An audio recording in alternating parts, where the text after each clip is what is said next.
साहब भी हमारे साथ जुड़ गए हैं। चोपड़ा साहब, जिस तरह से गिरावट है सर बाजार में, बड़ा एक्शन आपको यहाँ पर दिख रहा है, ये कुछ और फैक्टर्स हैं या ज्यादातर हेडलाइंस पर ही रिएक्शन आ रहा है? क्योंकि ग्लोबल मार्केट्स में इतना बुरा मूड माहौल नहीं है जितना हमारे बाजार गिर रहे हैं।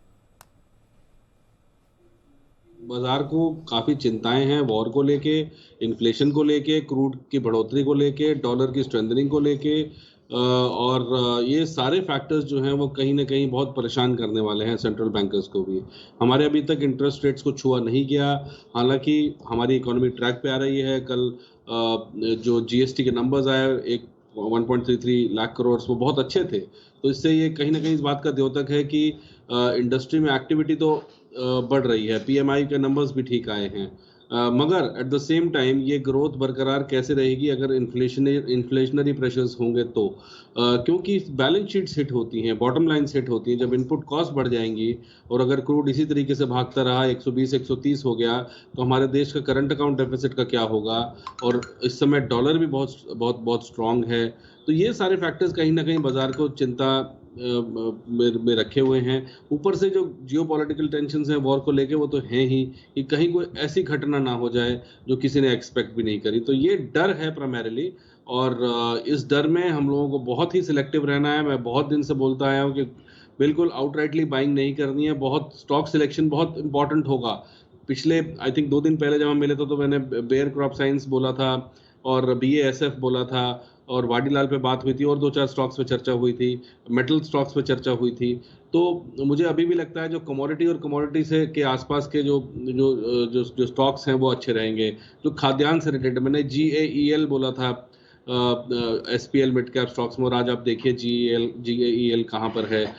तो इन इन इन उन कंपनियों में रहे जो कमोडिटीज के आसपास हैं।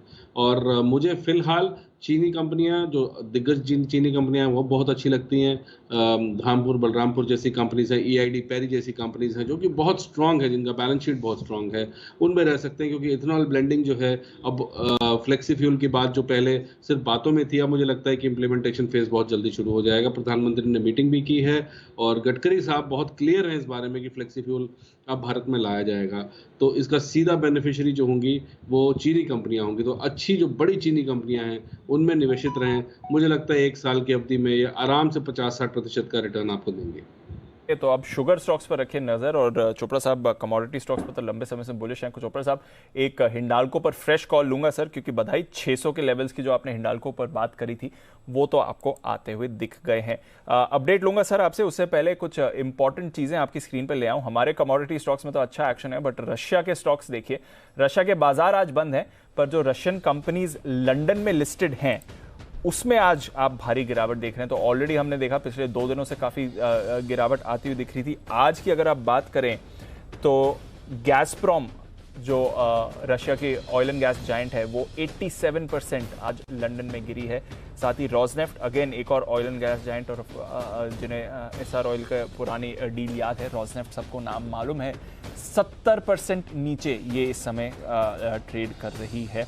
गैसप्रॉम, रोजनेफ्ट दोनों में ही भारी गिरावट आई है। स्पर बैंक, जिस पर रेस्ट्रिक्शंस लगी हैं, 90% नीचे ये है। तो रशिया के बाजार आज बंद हैं, बट ये सारे के सारे स्टॉक्स आपको लंदन में जो इनके लिस्टेड हैं ADRs, वो इस समय गिरते हुए दिख रहे हैं। साथ ही एक ETF है जो रशिया लिस्टेड स्टॉक्स को ट्रैक करता है, वैनिक रशिया ETF। इस गिरावट से पहले $1.2 बिलियन का ये ETF था, आधा हो गया है पिछले 5 दिनों में। आज भी अगर आप देखें, 2 दिनों का एक्शन देखें, ये कल शाम का है क्योंकि ये US में ट्रेड होता है, तो लाइव रेट्स नहीं है, कल शाम के रेट्स आपके सामने हैं। इसके 24% कल शाम को ये गिरा है, और ये 5-7 दिन में जो वॉर का एक्शन है इसमें आधा हो गया है। ये अपनी वैल्यू को लेकर लाइफ लोज पर ट्रेड कर रहा है।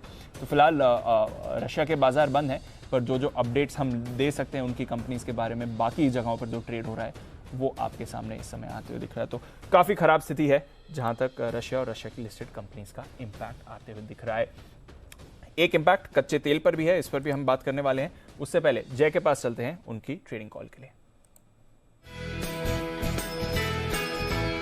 व्यू बन रहा है 16,550 की कॉल खरीद कर जाइए 134 के लेवल पर, 175 से 200 के टारगेट, 16,600 तक एक बाउंस बैक बाजार आपको दिखा सकते हैं। होल्ड कर रहा है 16,500 का लेवल। पिछले कुछ 15-20 मिनटों में ज्यादा आपने यहां पर मूवमेंट नहीं बनते हुए देखा है, बट मूवमेंट बना है हिंडाल्को में। और चोपड़ा साहब, इस पर आपसे अपडेट तो लेना ही है सर। बढ़िया कॉल रही आपकी हिंडाल्को को लेकर, आज भी 4% ऊपर है, और जो 400 के करीब आपने यहां पर कॉल दी थी, आज देखिए 600 का लेवल। तो 50% की तेजी 3 महीनों में आ गई है हिंडाल्को में। अब बताएं क्या करना है सर इसमें। दीप, मैं एक बार रिमाइंड कराना चाहूंगा, मेरा पहला जो एंट्री लेवल था वो 273 रुपये था, और उसके बाद मैं बार बार बोलता रहा, और 400 पे भी बोला मैं, तो हर लेवल पे बोलता रहा। और अभी भी मुझे लगता है कि अगर गिरावट मिलती है हिंडाल्को में, यहाँ से भी मुझे बहुत अच्छा लगता है, यहाँ से भी संभावना है कि 1000 जा सकता है। इसका कारण ये है कि कोल्ड रोल्ड स्टील में, सॉरी, जो रोल्ड एल्यूमिनियम में बहुत अच्छा काम करता है। जो नोवेलिस कंपनी है इसकी, जो यूरोप में है, वो प्राइमरी जितनी भी ईवीज बन रही हैं उसके लिए ये एल्यूमिनियम शीट प्रोवाइड करता है। दूसरा, जो कैंस हैं, पैकेजिंग मटेरियल है, उसके लिए एल्यूमिनियम मुहैया कराता है। और भारत में भी जिस तरीके से रिक्वायरमेंट है ईवीज की और दूसरी चीज़ों की, तो मुझे लगता है कि हिंडाल्को बहुत ही अच्छा बेट है। अभी भी यहाँ से भी लॉन्ग टर्म बेट है, मगर थोड़ा सा गिरावट में लीजिए तो बेहतर होगा। मिलेगी गिरावट थोड़ी बहुत, तो बिल्कुल यहाँ से भी बहुत अच्छा लगता है। और मैं धन्यवाद देता हूँ आपकी पूरी टीम का, खास करके अनिल जी का, जो कि उन्होंने विश्वास रखा कि ये टारगेट जरूर आएगा। और अभी भी मैं कहता हूँ कि यहाँ से भी बहुत ऊपर जा सकता है स्टॉक, क्योंकि मैनेजमेंट बहुत स्ट्रांग है। जो ग्लोबल कमोडिटीज़ का सेटअप है इस समय बहुत पॉजिटिव है। और मुझे लगता है कि stocks like Hindustan copper, NALCO, अभी चर्चा हो रही थी हिंदुस्तान जिंक की, वेदांता की। मैंने वेदांता के ऊपर भी 450 का टारगेट दिया था जब ये करीब करीब 298 में था। तो मेटल्स में मैं अच्छा खासा बुलिश हूँ। मुझे लगता है कि अभी भी जो जो निवेशक हैं कमोडिटीज़ और कमोडिटीज़ के आसपास रहेंगे तो बिल्कुल पैसा नहीं टूटेगा। और हमारे निवेशकों ने, जो हमारे क्लाइंट्स हैं, उन्होंने बहुत अच्छा पैसा बनाया है मेटल्स में, और ये सेफ बेट है। कभी मार्केट में गिरावट हो तो घबराना नहीं है, क्योंकि कई बार वॉलेटिलिटी होती है। और even steel authority of India जैसी कंपनी अभी 90 रुपये दिखा के गई थी, तो बिल्कुल नहीं घबराना। मुझे लगता है सेल जैसा स्टॉक भी 140-150 दोबारा आ सकता है, और जल्दी आएगा।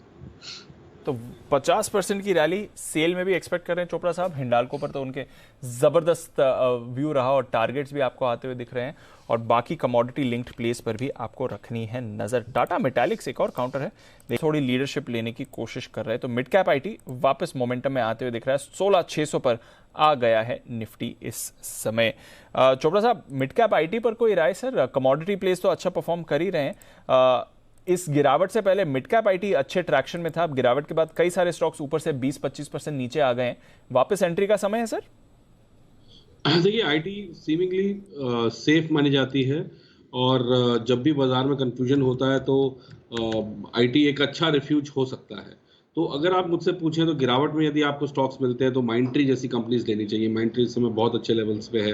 मुझे बड़ी कंपनियों में टेक महिंद्रा और एचसीएल टेक भी बहुत अच्छा लगता है। इन दोनों कंपनीज में भी निवेश किया जा सकता है। इसके साथ साथ जो बिरला सॉफ्ट है वो भी एक बहुत अच्छी कंपनी है, उसमें भी हम निश्चित रूप से निवेश कर सकते हैं। तो मिड कैप आईटी और लार्ज कैप आईटी दोनों ही मुझे ठीक लगती हैं, और एक अच्छा रिफ्यूज, जैसे मैं बार बार बोल रहा हूँ, आपको देंगी। तो इस समय कंजर्वेटिव रहना ज़्यादा अच्छा है, थीम्स के साथ रहना ज़्यादा अच्छा है। ऑल आउट बाइंग नहीं करनी चाहिए। अभी थोड़ा मार्केट रिकवर कर रहा है, रात को कुछ और हो जाएगा तो कुछ और कहानी हो सकती है, सुबह नीचे खुल सकता है, कल एक्सपायरी है।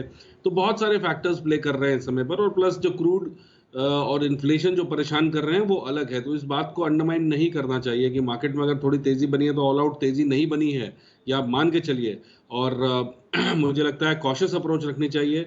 आईटी एक अच्छा बेट हो सकता है, क्योंकि ये कंजर्वेटिव है और मुझे अच्छा लगता है इस करेक्शन के बाद।